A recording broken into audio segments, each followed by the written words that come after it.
Epektibo at nararamdaman na ang epekto ng walang gutom program ng Department of Social Welfare and Development sa pagpapababa ng hunger levels sa bansa. Alinsunod ito sa direktiba ni Pangulong Ferdinand R. Marcos Jr.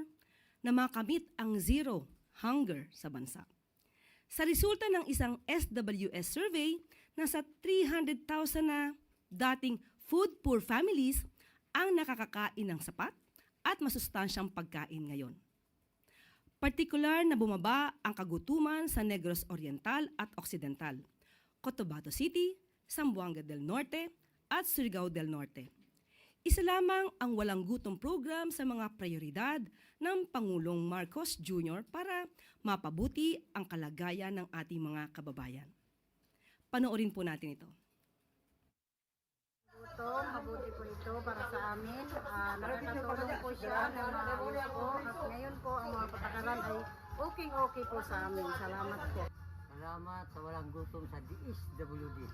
Ang salamat. Salamat sa walang gutom ng DSWD. Nagpasalamat ko din ako sa programa na ini. Nagpasalamat ko ini nga programa sa DSWD na walang gutom. Salamat sa walang gutom na programa sa DSWD.